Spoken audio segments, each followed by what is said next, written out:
Mas vamos agora ouvir os nossos comentaristas, a Priscila Silveira e o Gesualdo Almeida. Priscila, a Venezuela já acionou o Conselho de Segurança da ONU. A gente sabe que há um enfraquecimento da ONU nesses conflitos, Rússia, Ucrânia, evidentemente também a questão que envolveu o Oriente Médio, mas é o caminho que o país tenta agora, numa solução diplomática para essa questão. Sim, Marcelo, eles estão tentando dizer que ali havia um sequestro, não é, do chefe desse Estado. E sendo assim, de acordo com esse objetivo de ter sido sequestrado, haveria um crime de guerra. Mas como aqui colocou o professor Danilo, ele disse que a teoria é uma coisa e a prática acaba sendo outra, porque o que vale em uma guerra, né, para a captura desses chefes que são ligados a narcotráficos, vale então a questão das armas. Mas é bom a gente lembrar que há uma excepcionalidade sim com relação a essa questão de acionar a ONU. É lógico que a gente observa um enfraquecimento, né, da inserção da ONU nessas questões de guerra, mas se o Trump simplesmente se mantiver com relação à questão da traficância, com relação a poder ali preservar sua autodefesa, Marcelo, essa atuação dele estaria sim legalizada. Por quê? Porque há uma exceção a esses crimes de guerra, onde a ONU, então, não poderia fazer intervenção quando há essa questão de preservar o seu Estado. Então, se há uma questão de ter ali o território, né, mantido, a gente vai ter a possibilidade dos Estados Unidos ter feito isso com armamentos e não com uma simples conversa. E como o Eliseu aqui colocou, os populares, né, a notícia de que os populares até comemoraram. Há, na verdade, uma evolução nessa problemática da Venezuela, tendo em vista que já começa desde as eleições, né, Marcelo? As eleições ali foram todas tumultuadas, e aqui eu quero ponderar 4 situações para fechar aqui a minha fala, que é a seguinte: será que sobrevive? Não sobrevive? A gente vai ter escalada internacional? Eu vejo que a Rússia colocou ali que há uma hostilidade ideológica que não precisaria ter sido feito, né, para a captura do Maduro, para poder fazer aqui a guerra com a traficância internacional. A Rússia se posiciona como uma violação ali, prevalecendo um ato de agressão. Mas aqui a gente não, o Elisão não colocou para nós se a oposição vai se juntar aos Estados Unidos, se os Estados Unidos se conformem em apenas capturar por uma questão ali voltada à violação doméstica, né, criminosa, que assim seria. E um outro ponto que eu quero dizer é o seguinte: se não sobrevive o regime, nós vamos ter um sucessor. Aí vai ter uma divisão e o confronto continua, Marcelo. Então, eu acho que as cenas aqui são temerárias, né, da gente falar se vai ter a questão da Rússia, se não vai, se vai cair esse regime, mas eu acho que vai se manter, né, a queda desse regime. O que vai acontecer, se vai sobreviver, se não vai, se vai ter transição ou se vai ter para a gente uma escalada internacional, é o que a gente aguarda, inclusive com a fala de Donald Trump, que deve acontecer realmente, como você disse aí, o Eliseu disse, às 2h da tarde. Aí a gente vai ter um cenário mais amplo do desdobramento dessa intervenção militar, para que a gente possa pontuar, né, que nós vamos ter falas dos dois lados. Há uma agressão, né, a questão territorial, ou é uma autodefesa dos Estados Unidos para pegar esse chefe, né, do narcotráfico, que é um regime ditatorial, onde as pessoas, inclusive, comemoraram, ou se realmente vai ser tido como um crime de guerra, Marcelo? Gesualdo Almeida, diante disso tudo, o governo brasileiro, ele não considerou, né, que foi válido as eleições ali de Nicolás Maduro, mas durante a posse acabou mandando um embaixador nos bastidores. Ele sempre falou sobre o Lula, sempre falou sobre um diálogo, defendeu a soberania e algo que fosse conversado. O fato é que essa tensão acaba impactando o Brasil por causa da crise humanitária. A gente já viveu isso no passado, recebeu milhares, centenas, né, de venezuelanos. Como é que o governo brasileiro deve atuar? Ele vai continuar com aquela diplomacia que é comum aqui no Brasil, ou você acredita que nesse momento, até por ser uma tensão na América do Sul, o governo deveria agir de uma forma mais efetiva? Patrícia, tanto a nota oficial do governo brasileiro, quanto principalmente os discursos que o Lula fará a respeito dessa invasão, precisam ser muito equilibrados, muito calibrados. Vamos lembrar que o Brasil volta a ter uma boa relação comercial com Donald Trump, e ele é absolutamente imprevisível. E no perfil aristocrático que ele tem, quando se faz críticas a ele, ele leva como se fosse uma crítica diplomática.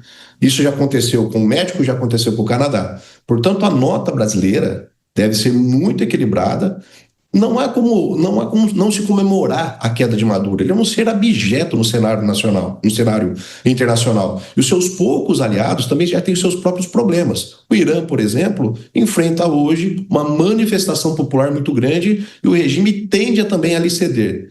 Essa nota da Rússia de que condena uma invasão armada em território estrangeiro é de uma hipocrisia sem tamanho. O que eles estão fazendo na Ucrânia é exatamente o mesmo. E a China, que é uma grande aliada comercial da Venezuela, a China, se não mexer no bolso dela, ela fica como está. Não há no histórico recente nenhuma invasão chinesa, nenhum apoio a governos estrangeiros em relação à China, nenhuma intervenção direta da China. Porém, o que me preocupa é exatamente isso. Uma vez que nós tenhamos essa doutrina trumpista muito bem definida, América para americanos, sendo nós o quintal dos Estados Unidos, como já disse J.D. Vance, será que isso não estimularia, por exemplo, a China a tomar esse papel e promover um ataque a Taiwan? Como os Estados Unidos reagiriam nesse momento a uma eventual invasão americana, a uma eventual invasão chinesa na ilha de Taiwan? Acompanha essa tensão, né? Essa ocupação, como você explicou aqui, que ainda não é, né, uma invasão ali dos Estados Unidos à Venezuela. É o repórter Eliseu Caetano que tem informações sobre esse pedido, né, do governo venezuelano, né, das autoridades que estão aí neste momento, já que Nicolás Maduro foi preso, para a ONU intervir nesse processo aí. Exatamente, Patrícia, já há um pedido oficial por parte da vice-presidente da Venezuela para que a ONU intervenha nessa situação. Inclusive, hoje, em caráter emergencial, deve acontecer na ONU, em Nova York, na sede da Organização das Nações Unidas, uma reunião do Conselho de Segurança para juntos os países que fazem parte da ONU avaliarem essa situação e juntos se posicionarem. Agora, eu não posso também deixar de trazer informação de que ao longo desses 12 meses quase, né, de gestão Donald Trump à frente da Casa Branca, ele já por diversas vezes provou e comprovou de que a opinião dos países que fazem parte da ONU, perdão, a opinião da própria ONU em si, enquanto um conjunto, para ele não vale de absolutamente nada. Ele, inclusive, por diversas ocasiões já disse que se dependesse dele, os Estados Unidos se retirariam da ONU novamente e há uma zona de conflito entre Estados Unidos e ONU, não é de agora, é desde que Donald Trump voltou ao poder em janeiro do ano passado. Agora eu trago duas atualizações para o nosso ouvinte, telespectador, internauta, dentro do nosso Breaking News. São informações de um momento, são informações de agora.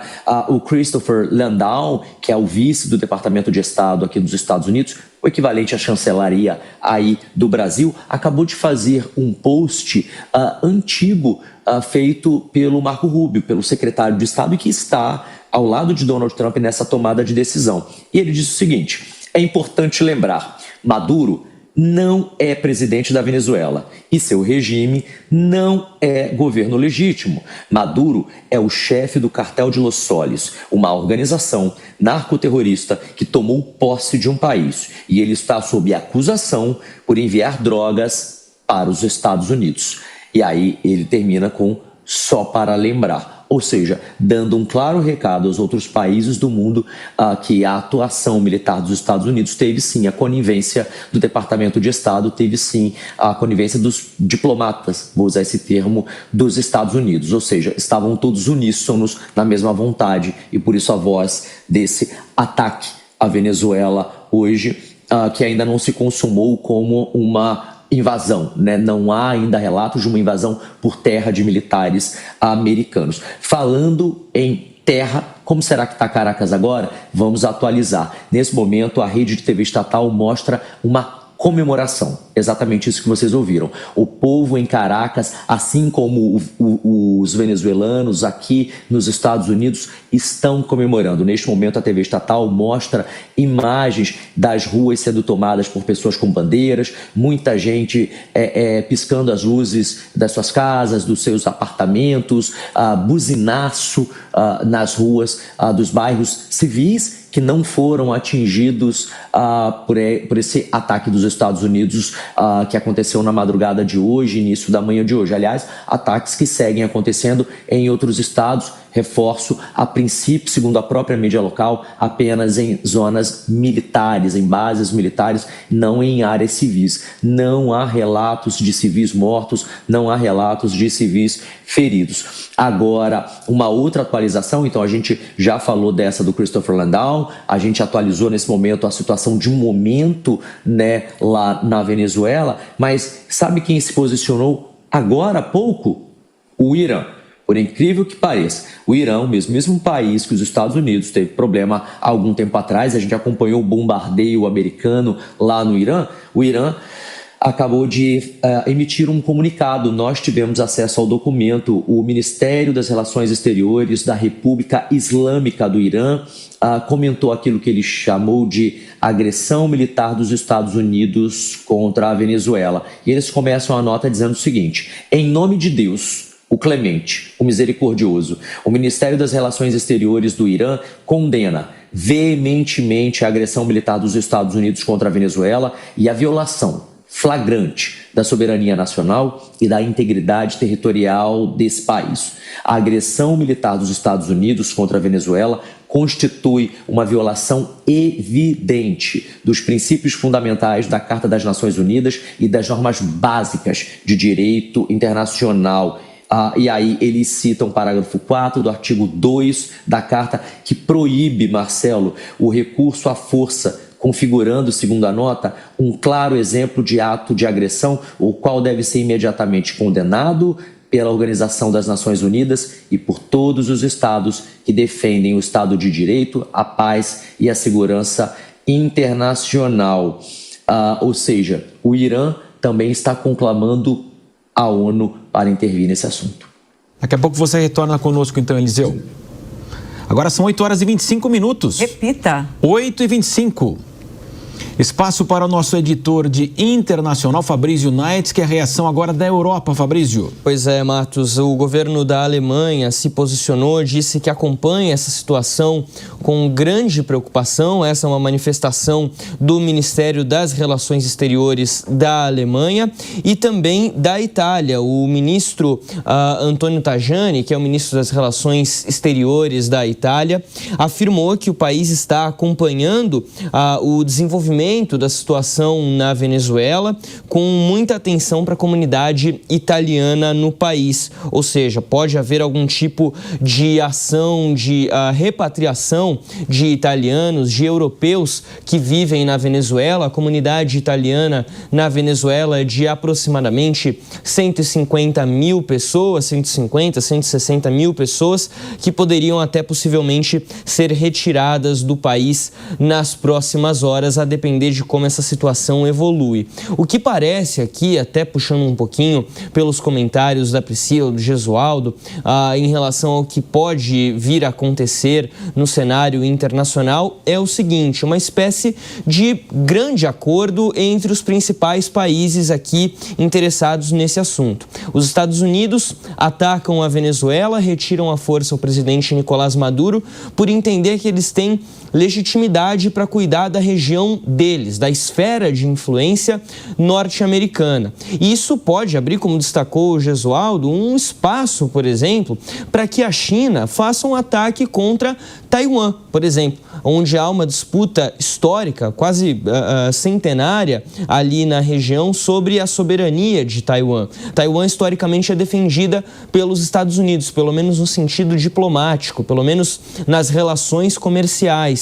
Agora, não teria como resistir a um ataque chinês, a um ataque do exército chinês. E os Estados Unidos também não gostariam de lidar diretamente com o exército chinês. Seria uma guerra de enormes proporções. Então, isso pode, de certa forma, legitimar uma ação chinesa contra Taiwan. Isso pode legitimar, sem sombra de dúvidas, o ataque russo contra a Ucrânia. Supõe-se que Donald Trump e Vladimir Putin conversaram sobre isso e Trump acertou com Putin que atacaria a Venezuela sem retaliação russa em troca da entrega do território ucraniano. Agora 8h28. Repita. A gente vê aí imagens de Nicolás Maduro, né? Imagens resgatadas aqui pela emissora, justamente porque neste momento os Estados Unidos afirmam que ele e a sua esposa foram capturados e retirados de lá por via aérea. A gente continua aqui nessa edição especial que cobre esse ataque dos Estados Unidos a Caracas e a outras cidades ali da região. Agora, 8h29. Repita. 8h29.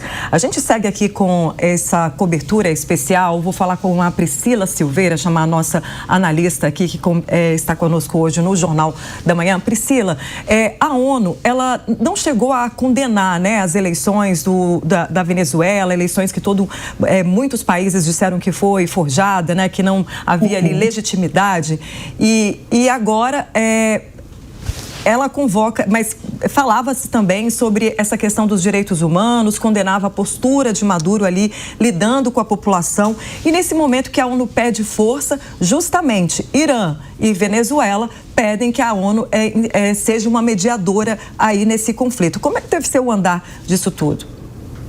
A ONU não tem um caráter vinculante, né, Patrícia? Então, ela tem mais uma questão em regra, ou num primeiro momento pacificadora. Especificamente quanto às eleições anteriores, a gente observa que há um questionamento sobre a confiabilidade daquele processo, porque, embora tenha sido colocado, né, pelo órgão oficial da Venezuela a vitória de Maduro por 51,2% em derrota ali de Edmundo González, houve irregularidades, né? Se apontaram inúmeras irregularidades no processo eleitoral. E, agora, quanto a essa ocupação, a gente precisa colocar para a nossa audiência, explicar que o uso da força, né, então fazendo uma correlação para poder dizer que a ONU ela não tem caráter vinculante, ela vai poder questionar esse uso da força em duas situações. Quando ela autoriza, então poderia ser, né, ali dentro de uma autorização do Conselho de Segurança, o que não tornaria essa ocupação ilegal, ou quando há uma legítima defesa. E o que seria essa legítima defesa dentro das regras do direito internacional? Quando há um ataque direto à segurança nacional, que eu acho que é onde realmente vai se embasar Donald Trump para poder dar legalidade a essa atuação, e assim sendo, não teria como a ONU intervir, porque, na verdade, há uma justificativa para essa ocupação. Entretanto, não entendendo dessa maneira, o que a ONU poderia fazer? Ela pode convocar uma reunião, de emergência. Ela pode também enviar representantes especiais para poder atuar dentro de uma questão de mediação, e ela pode propor um cessar-fogo. Agora, eu fico na minha memória, na minha cabeça, o que disse o Danilo. Uma coisa é o negócio ideal, os direitos humanos ideal, a ONU idealizando uma paz, e outra coisa é o campo de guerra, porque se os Estados Unidos, de fato, eles estiverem dentro ali do seu território ameaçados, justifica essa ocupação. Então, na verdade, não haveria a intervenção da ONU. E eu acho que vai caminhar, Patrícia, deve caminhar para esses lados, ou para esse lado, de que, justificando essa ocupação, a ONU não teria como pedir, digamos, um cessar-fogo, mas não seria bem um cessar-fogo, um cessar de ataques. Então, a gente vai aguardar o posicionamento, mas acho que caminha mais para esse lado. Lembrando que pode, como já bem colocou aqui o Irã, como já se posicionou anteriormente o Irã e a Rússia, condenando, mas se não tiver atrelada a questão do petróleo, se não mexer no bolso diretamente desses países, penso que não haverá uma posição em conjunto para auxílio da Venezuela, muito embora já tenha sido pedido até pelo governo um ajuste ou uma ajuda dos países ali caribenhos, para que eles possam se solidarizar, mas até então não houve manifestação. Inclusive, quero aqui fazer uma ponderação com relação ao presidente da República. O Lula já se manifestou contrário à intervenção militar, ao uso de armas. Ele posicionou anteriormente que é contra, ou seria contra, o avanço da força terrestre, qualquer que seja, inclusive aqui, e a gente espera, sinceramente, que o governo se manifeste dentro de uma questão mediana, porque, na verdade, há uma pressão do Brasil para se posicionar, porque anteriormente ele vai ali juntamente com Maduro em outras situações, então a gente espera que haja uma questão mesmo de paz por relação do governo brasileiro, já que tivemos muitas questões anteriores envolvendo os Estados Unidos, Patrícia, e agora que o mar, né, aqui se acalmou, não acho prudente que o Brasil entre nessa bola dividida. Gesualdo Almeida, quero ouvi-lo, Gesualdo. A gente já falou um pouco dessa fragilidade de toda essa argumentação, né? A questão das drogas, porque de fato ali a Venezuela seria uma fornecedora teoricamente muito pequena em relação à entrada de drogas nos Estados Unidos e evidentemente, né, a gente sabe que a Colômbia, a Bolívia são produtores de droga e o próprio Brasil, um canal de escoamento de drogas hoje, principalmente para a Europa e outras, o hemisfério norte também. Então, agora, qual que é o simbolismo que está por trás dessa invasão? Seria a invasão mais fácil também para Trump? E o simbolismo, Gesualdo?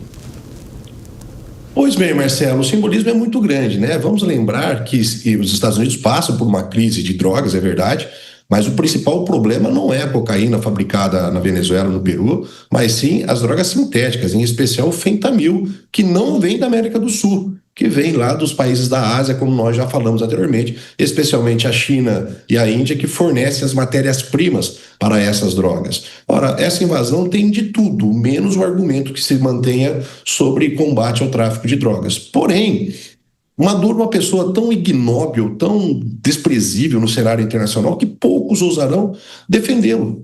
A própria Rússia, quando faz essa defesa ou critica os Estados Unidos, não faz a defesa do Maduro, apenas critica a invasão americana, o que ela própria faz na Ucrânia. Portanto, o Maduro está absolutamente isolado, inclusive internamente. Nenhum dos seus membros resolveu atacar ou retalhar os Estados Unidos. Todos estão numa passividade muito grande e, conforme as imagens nos mostraram, há internamente uma comemoração. Ora, se o próprio país invadido comemora essa invasão, se o próprio país que teve o seu presidente deposto e preso comemora essa prisão, o que o cenário internacional poderia fazer? Em especial a ONU, que hoje é um grande leão banguelo. A ONU já não foi eficaz para evitar a invasão do Iraque. Lá em 1990, quando os próprios Estados Unidos sequer comunicaram à ONU que fariam essa invasão. Ela não foi eficaz para evitar a guerra da Ucrânia, para colocar um ponto final. E tampouco no morticínio em Israel, no morticínio na faixa de Gaza. Logo, a ONU está absolutamente descredibilizada e ela não tem um papel hoje fundamental, principalmente durante o governo Trump, que esse governo, sobretudo de Trump, despreza veementemente a ONU.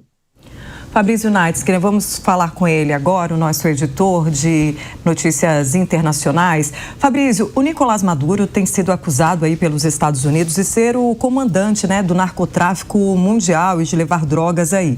Ele vai ser julgado agora com a prisão dele. Você acredita que ele vai ser julgado na corte americana ou como ele também tem sido acusado por crimes internacionais, com direitos humanos, essa relação toda, ele pode também ser julgado por crimes internacionais e deve ir à corte aí internacional? Sim, ele pode ir para a corte de Haia por crimes contra a humanidade ligados ao governo dele na Venezuela. Agora, em relação à acusação de narcotráfico, de chefiar o cartel de Los Soles, essa é uma questão bastante delicada, Patrícia, porque esse julgamento aconteceria nos Estados Unidos e aí tem uma discussão envolvendo o que é o cartel de Los Soles.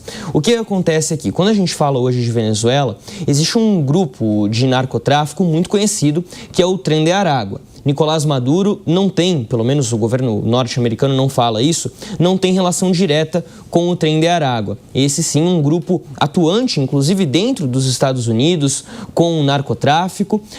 E aí tem essa acusação envolvendo o cartel de Los Soles. A questão é, o que é o cartel de Los Soles?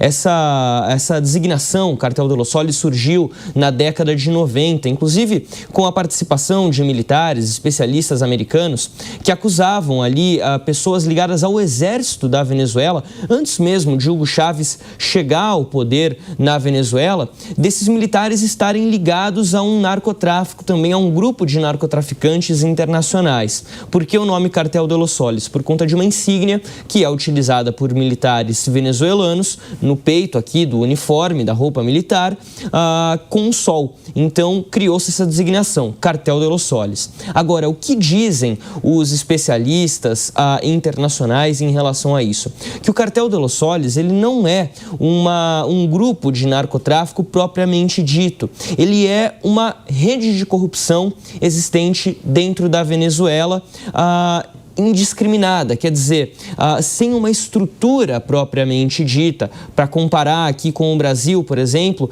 com grupos conhecidos aqui no país, não tem uma estrutura como tem o PCC, como tem o Comando Vermelho, que tem liderança, que tem chefia, que tem regras internas. O Cartel de los Soles é um grupo de corrupção, ou seja, é um militar que trabalha em uma determinada posição e facilita o escoamento de drogas ali na região onde ele trabalha para ganhar uma propina. É o funcionário que trabalha num aeroporto e faz vista grossa para entrada ou saída de entorpecentes. É uma pessoa que trabalha no porto, em algum porto venezuelano, Maracaibo, por exemplo, que também deixa passar um container cheio de drogas que sabe que vai para outro país porque ele também vai ganhar uma propina. Então é essa a acusação. Tanto que o governo venezuelano, desde o começo, tem afirmado a existência do Cartel de los Soles é uma mentira dos Estados Unidos, porque eles negam essa estrutura e negam estarem ligados a essa rede de corrupção que existe dentro do país. Então, a gente vai ter aqui uma discussão jurídica bastante interessante até nos Estados Unidos. Certamente, Nicolás Maduro será julgado nos Estados Unidos pelo crime de tráfico de drogas, certamente será preso também lá nos Estados Unidos. Muito difícil imaginar que a justiça americana, principalmente depois de todo esse trabalho que envolveu forças especiais do Exército dos Estados Unidos, não condene Nicolás Maduro por crimes ligados ao narcotráfico. Havia um prêmio pela cabeça dele de $50 milhões, mas é claro que vai gerar uma discussão muito grande. Não faz nem mesmo um mês que Donald Trump deu um perdão presidencial para Juan Orlando Hernández, ex-presidente de Honduras, condenado por tráfico de drogas, estava preso nos Estados Unidos, tinha uma condenação de 45 anos de prisão por um esquema que envolvia o envio de mais de 400 toneladas de cocaína de Honduras para os Estados Unidos, e ele foi libertado por Donald Trump. Ou seja, é claro que aqui a questão não é o narcotráfico, né? Oficialmente pode ser, e ele vai ser julgado por isso, Nicolás Maduro, e deve ser condenado. Mas o grande X da questão, que os Estados Unidos estão atrás, obviamente, é o petróleo. A gente precisa ver como que vai ser agora a relação entre os dois países, porque o governo venezuelano, a vice-presidente e também o ministro da Defesa da Venezuela têm falado que o país vai resistir. Houve agora há pouco uma declaração de Padrino Lopes, ministro da Defesa, afirmando que desses ataques a Venezuela sairá vitoriosa. Como? Não se sabe. Pode ser que haja algum tipo de acordo para que, sem Nicolás Maduro, possa se manter o atual grupo que já está no governo, mas que as relações entre os dois países fluam com um pouco mais de naturalidade, seja na frente das câmeras ou por trás delas, com o acesso de mais empresas norte-americanas ao petróleo venezuelano. Donald Trump havia reclamado da Venezuela há poucas semanas, afirmando que a Venezuela roubou o petróleo dos Estados Unidos, petróleo em águas territoriais venezuelanas, por conta da estatização da produção que veio na década de 70 ainda, já há bastante tempo, muito antes de Donald Trump, muito antes de Nicolás Maduro, muito antes de Hugo Chávez. Mas hoje só existe uma empresa americana autorizada a operar ali na região, e é justamente a Chevron. Então a gente vai ver como é que isso vai acabar correndo ao longo dos próximos dias entre esses dois países. Também é interessante ver a posição da China, né? Porque a China vai ter certamente algum tipo de prejuízo financeiro. 80% do petróleo hoje vendido pela Venezuela vai para a China. A China é uma grande esponja no que diz respeito a petróleo. Ela compra petróleo de qualquer país do mundo. Compra do Brasil, compra do Irã, compra da Noruega, compra do México, da Venezuela, porque ela precisa de muito petróleo, ela precisa de muita energia. Essa compra atualmente é feita através de intermediários para evitar sanções internacionais, para driblar as sanções internacionais. Como que isso vai acontecer aqui para frente? Se o fluxo vai aumentar ou vai diminuir é a grande questão. E é importante deixar claro, a China compra hoje 80% aproximadamente do petróleo venezuelano, mas a produção de petróleo na Venezuela está muito abaixo da capacidade real do país de produzir e exportar. A Venezuela bateu agora em 2025 a marca de 1 milhão de barris por dia em setembro, que era um recorde que ela não batia desde 2020, mas ainda assim, de fato, é muito abaixo das reservas do país. Pode ser até que a China tenha uma porção menor da compra venezuelana, mas de um bolo maior, de uma fatia de um bolo bem maior, porque a produção pode ser agora reativada lá no país.